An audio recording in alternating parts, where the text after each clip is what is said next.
नमस्कार दोस्तों, आपका हमारे चैनल हरी एग्ज़ाम पॉइंट में बहुत बहुत स्वागत है। मित्रों, जैसा कि आप देख पा रहे हैं कि आज हम पढ़ने वाले हैं महात्मा गांधी के बारे में या गांधी युग के बारे में। मित्रों, आज हम महात्मा गांधी के संपूर्ण जीवन परिचय के बारे में पढ़ते हुए महात्मा गांधी ने हमारे स्वतंत्रता संग्राम में किस प्रकार से भूमिका निभाई, इन्होंने कौन कौन से महत्वपूर्ण कार्य किए इत्यादि के बारे में पढ़ेंगे मित्रों। और यदि आप महात्मा गांधी को पढ़ना चाहते हैं तो ये बहुत लंबा चौड़ा टॉपिक है मित्रों, लेकिन हम आपको वही फैक्ट बताने वाले हैं जो हमारी एग्ज़ाम परीक्षा में देखने को मिलेंगे। तो आपको इम्पोर्टेंट क्वेश्चन और इम्पोर्टेंट फैक्ट बताएंगे मित्रों। आपको हमारे साथ में अंत तक बने रहना है मित्रों। हम इसको स्टार्ट करने से पहले हम आपसे आग्रह करते हैं कि यदि आपने हमारे चैनल को सब्सक्राइब नहीं किया है तो प्लीज़ सब्सक्राइब करें और जो पास में बेल आइकन का बटन होगा उसे प्रेस कीजिए ताकि हम जो भी वीडियो डालें उसका नोटिफिकेशन आप तक पहुंचे और आप उस वीडियो का अधिक से अधिक लाभ ले सकें। तो दोस्तों, इसे अपने व्हाट्सएप, इंस्टाग्राम, फेसबुक इत्यादि में शेयर कीजिए ताकि अपने जो दोस्त लोग हैं वह भी इस चैनल के माध्यम से सीख सकें। तो आइए मित्रों, हम बिना देरी किए हुए हमारे टॉपिक की तरफ बढ़ते हैं। हमारा आज का टॉपिक है महात्मा गांधी या गांधीवादी युग। मित्रों, सबसे पहले हमें जानना होगा कि महात्मा गांधी का जन्म कब हुआ था। तो महात्मा गांधी का जन्म 2 अक्टूबर 1869 को पोरबंदर नामक स्थान पर हुआ था। और ये पोरबंदर नामक जो जगह है यह कहाँ है? गुजरात में है। तो आपसे प्रश्न पूछ लिया जाएगा कि महात्मा गांधी का जन्म कब हुआ था, तो आपको बताना है 2 अक्टूबर 1869 को। 2 अक्टूबर 1869 को, और जगह का नाम है पोरबंदर, और ये पोरबंदर कहाँ पर है? गुजरात में है। दोस्तों, 2 अक्टूबर को गांधी जयंती मनाई जाती है, तो यह भी आपको याद रखना है। महात्मा गांधी की मृत्यु कब हुई थी? तो महात्मा गांधी की मृत्यु हुई थी 30 जनवरी 1948 को। 30 जनवरी 1948 को दिल्ली में एक प्रार्थना सभा हो रही थी, तो नाथूराम गोडसे ने इनको गोली मार करके हत्या कर दी थी। 30 जनवरी 1948 को दिल्ली में प्रार्थना सभा हो रही थी, उसमें मित्रों नाथूराम गोडसे थे, उन्होंने महात्मा गांधी के गोली मार करके इनकी हत्या कर दी थी। तो ये फैक्ट आपको याद रखना है। और आपको आगे यह जानना है कि महात्मा गांधी की जो समाधि स्थल है, ऐसा डायरेक्ट प्रश्न पूछ लिया जाता है। यह इम्पोर्टेंट है मित्रों कि महात्मा गांधी का समाधि स्थल कहाँ है। तो यह है राजघाट, नई दिल्ली में। राजघाट नई दिल्ली में है। और इनका मूल नाम क्या था? महात्मा गांधी का जो मूल नाम था, इनका पूरा नाम था, ये नाम था मोहनदास करमचंद गांधी। क्या नाम था मित्रों? मोहनदास करमचंद गांधी। और इनके पिताजी का नाम था करमचंद गांधी, और इनकी माता का नाम पुतली बाई था। आगे हम देख लेते हैं मित्रों, इनकी पत्नी का नाम था कस्तूरबा बाई। इनकी पत्नी का नाम कस्तूरबा बाई था। और दोस्तों, इनके जो निजी सचिव थे, उस निजी सचिव का नाम था महादेव देसाई। और इनके राजनीतिक गुरु गोपाल कृष्ण गोखले थे। कौन थे मित्रों? गोपाल कृष्ण गोखले। महात्मा गांधी ने गोपाल कृष्ण गोखले को अपना राजनीतिक गुरु बनाया था। आगे हम जान लेते हैं कि दक्षिण अफ्रीका से जो महात्मा गांधी भारत में आए थे, दक्षिण अफ्रीका में ये गए थे वकालत करने। तो मित्रों, ये दक्षिण अफ्रीका से 9 जनवरी 1915 को भारत में आए थे। यह इम्पोर्टेंट फैक्ट है मित्रों कि महात्मा गांधी दक्षिण अफ्रीका से भारत में कब लौटे। तो 9 जनवरी 1915 को आए थे। और 9 जनवरी को ही मित्रों भारत में प्रवासी दिवस के रूप में मनाया जाता है। 9 जनवरी को भारत में प्रवासी दिवस के रूप में मनाया जाता है। आगे हम जान लेते हैं कि महात्मा गांधी ने प्रथम अहिंसात्मक जो आंदोलन किया था वह कहाँ पे किया था। तो मित्रों, यह चंपारण में, बिहार में किया था मित्रों। चंपारण में, बिहार में किया था 1917 में। चंपारण बिहार में पड़ता है, और वहाँ पर इन्होंने सबसे पहले अहिंसात्मक आंदोलन किया था 1917 में। दूसरा इनका आंदोलन जान लेते हैं। इनका जो प्रथम, भारत में प्रथम सत्याग्रह था मित्रों, प्रथम किसान सत्याग्रह, यह खेड़ा सत्याग्रह था गुजरात में। 1918 में इन्होंने किया था। मित्रों, हम जान लेते हैं कि 1915 में जब महात्मा गांधी अफ्रीका से लौटे तो प्रथम विश्व युद्ध में भाग लेने के लिए कहा था इन्होंने। इसीलिए इन्हें क्या कहा जाता है, भर्ती करने वाला सार्जेंट कहा जाता है। मित्रों, जब 1915 में महात्मा गांधी भारत में लौटे थे तो उस टाइम पे प्रथम विश्व युद्ध चल रहा था, और प्रथम विश्व युद्ध के टाइम पे इन्होंने क्या है, युद्ध में प्रथम विश्व युद्ध में भाग लेने के लिए कहा था, और प्रथम विश्व युद्ध में भाग लेने के कहा था, इसीलिए महात्मा गांधी को भर्ती करने वाला सार्जेंट कहा जाता है। ये इंपॉर्टेंट फैक्ट है मित्रों, भर्ती करने वाला सार्जेंट किसको कहा जाता है, तो महात्मा गांधी को भर्ती करने वाला सार्जेंट कहा जाता है। आगे हम जान लेते हैं कि ब्रिटिश सरकार ने महात्मा गांधी को केसर-ए-हिंद की उपाधि दी थी। मित्रों, महात्मा गांधी को केसर-ए-हिंद की उपाधि दी थी। आगे हम बात करते हैं कि 1917 में गांधी जी के आंदोलन प्रारंभ हो गया था। 1917 में गांधी जी का आंदोलन प्रारंभ हो गया था। मैंने अभी आपको बताया था कि चंपारण में 1917 में गांधी जी ने प्रथम अहिंसात्मक आंदोलन किया था। और मित्रों, यह गांधी जी का आंदोलन बिहार के चंपारण जिले में नील की खेती के विरोध में किया था। और दूसरा जो इनका आंदोलन था, गुजरात के खेड़ा में करनही आंदोलन चलाया था। और तीसरा आंदोलन था इनका अहमदाबाद आंदोलन। यह मजदूरों के साथ यहाँ पर इन्होंने भूख हड़ताल की थी।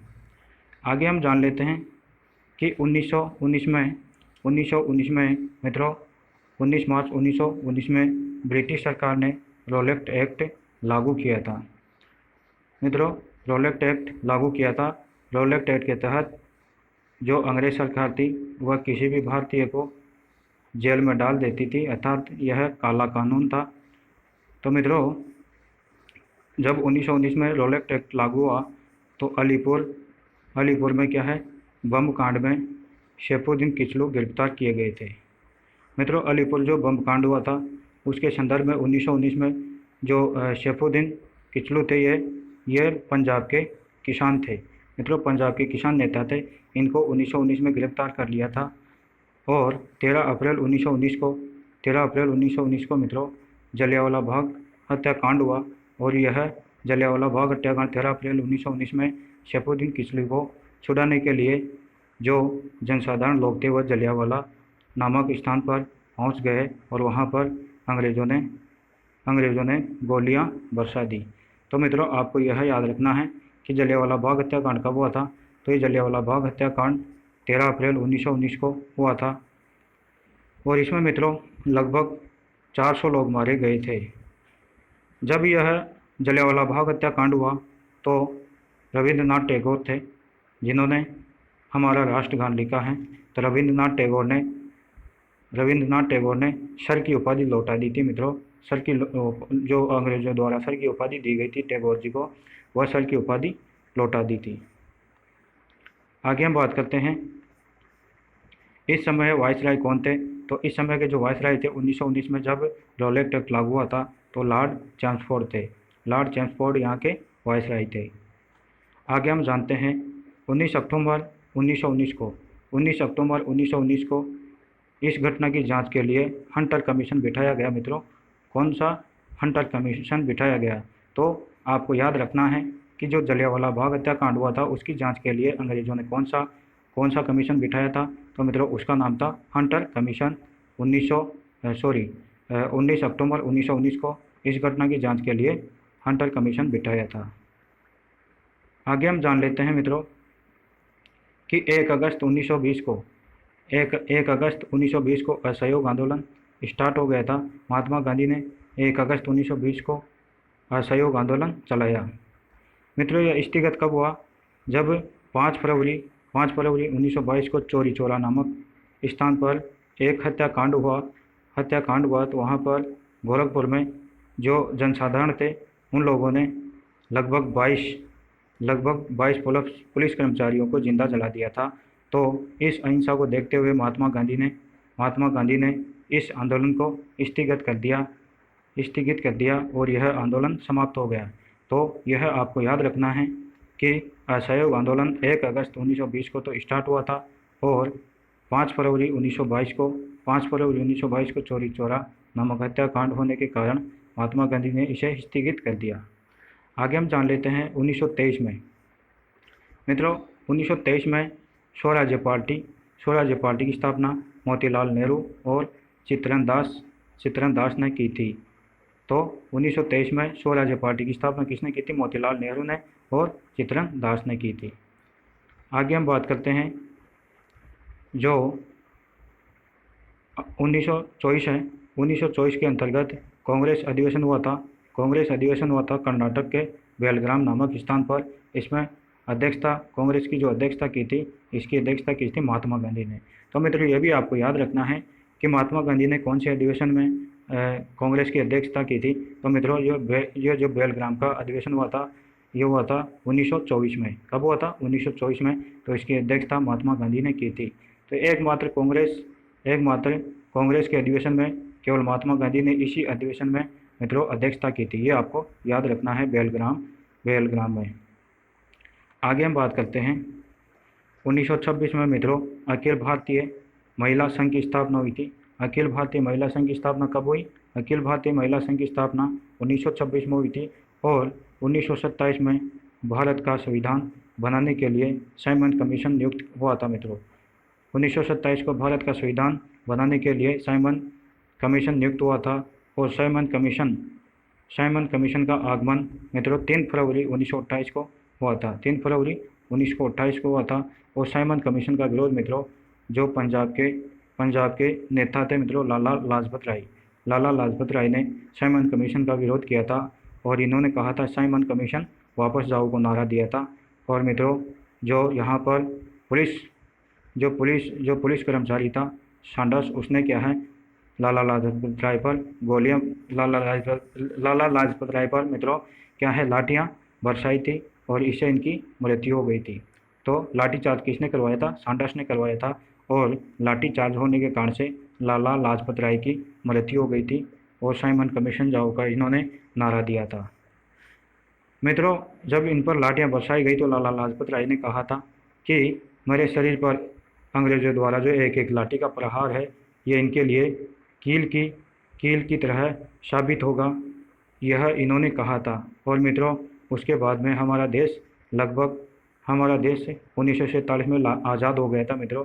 तो यह इन्होंने कहा था कि जो मेरी शरीर पर अंग्रेजों द्वारा जो लाठी से जो प्रहार किया गया है, यह इनके लिए कील की तरह साबित होगा।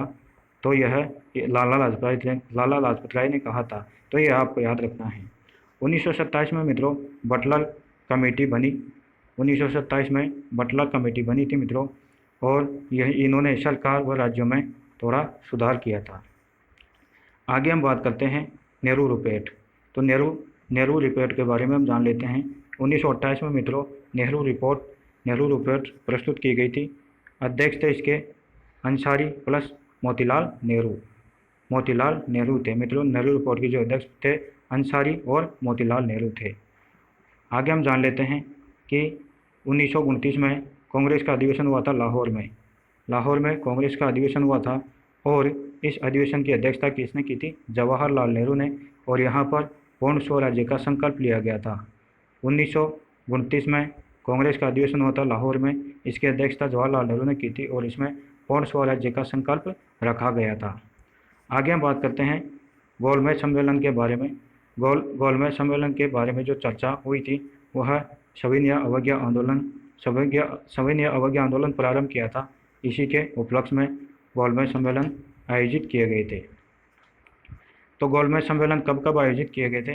तो मित्रों गोलमेज सम्मेलन जो सर्वप्रथम गोलमेज सम्मेलन आया था वह 1930 में गोलमेज सम्मेलन हुआ था। और मित्रों लगातार जो 3 गोलमेज सम्मेलन हुए वह 30, 31 और 32 अर्थात 1930, 1931 और 1932 को हुआ था। और इन 3 गोलमेज सम्मेलन में जो आयोजित हुआ था मित्रों दूसरे गोलमेज सम्मेलन में महात्मा गांधी ने इस गोलमेज 1931 में जो दूसरा गोलमेज सम्मेलन होता उसमें महात्मा गांधी ने भाग लिया था। और जो ये तीनों गोलमेज सम्मेलन हैं इसमें अम्बेडकर ने जो बाबा साहिब अम्बेडकर, इन्होंने तीनों गोलमेज सम्मेलन में भाग लिया था। और ये जो तीनों गोलमेज सम्मेलन हैं इनमें ही हमारे जो संविधान है इसका लगभग 40% भाग बनकर तैयार हो गया था। तो आपको ये भी याद रखना है कि जो अम्बेडकर जी थे उन्होंने इन तीनों गोलमेज सम्मेलनों में भाग लिया था। सविनय अवज्ञा आंदोलन मित्रों, सविनय अवज्ञा आंदोलन 1930 को हुआ था। सविनय अवज्ञा आंदोलन 1930 को स्टार्ट हो गया था। और सविनय अवज्ञा आंदोलन क्यों स्टार्ट हुआ था? क्योंकि अंग्रेजों द्वारा नमक पर क्या है, टैक्स लगाया गया था। तो टैक्स लगाने के विरोध में ही इन्होंने, महात्मा गांधी ने 1930 में सविनय अवज्ञा आंदोलन स्टार्ट किया था। मित्रों, साबरमती से 78 अनुयायी दांडी नामक स्थान पर यात्रा की और 6 अप्रैल 1930 को दांडी नामक स्थान पर पहुंचे महात्मा गांधी और वहां पर नमक बनाकर नमक कानून को तोड़ दिया था। 6 अप्रैल 1930 को दांडी पहुंचे थे मित्रों। जो ये सविनय अवज्ञा आंदोलन हुआ था मित्रों, ये 12 मार्च को हुआ था। 12 मार्च को स्टार्ट हुआ था। तो ये जो 78 प्रतिनिधि थे, यह जो साबरमती आश्रम है, साबरमती आश्रम में 12 मार्च से रवाना हुए थे और 6 अप्रैल को यह दांडी नामक स्थान पर पहुंचे और उन्होंने नमक बना करके, महात्मा गांधी ने नमक बना करके नमक कानून को तोड़ दिया। आगे हम बात करते हैं 1931 की। 1931 में गांधी जी और इरविन के बीच में समझौता हुआ और जो इसमें ये जो गांधी इरविन समझौता हुआ था मित्रों, इसमें क्या है, ये सविनय अवज्ञा आंदोलन समाप्त कर दिया गया था। इसमें समझौता होने के बाद कि इसमें जो यह 1931 है, 1931 में जो ये गांधी और इरविन के बीच में समझौता हुआ था, इसमें सविनय अवज्ञा आंदोलन को समाप्त कर दिया था। आगे हम बात करते हैं कि गांधी जी ने 1931 में द्वितीय गोलमेज सम्मेलन में भाग लिया और यह एकमात्र गोलमेज सम्मेलन था जिसमें केवल महात्मा गांधी ने एक ही गोलमेज सम्मेलन में भाग लिया था। यह 1931 में लिया था। तो यह आपको याद रखना है कि महात्मा गांधी जी ने कौन से गोलमेज सम्मेलन में भाग लिया था। तो दूसरा गोलमेज सम्मेलन हुआ था 1931 को, इसमें भाग लिया था गांधी जी ने। आगे हम बात करते हैं 1935 में क्या हुआ। तो 1935 में भारत सरकार सुधार अधिनियम लागू हुआ। 1935 में भारत सरकार सुधार अधिनियम लागू हुआ और सांसदों की सीटें निर्धारित की गई। सांसदों की सीटें मित्रों निर्धारित की गई। और 1940 में मित्रों, ये जो मोहम्मद अली जिन्ना, इन्होंने पाकिस्तान की मांग की थी। किसने? मोहम्मद अली जिन्ना ने।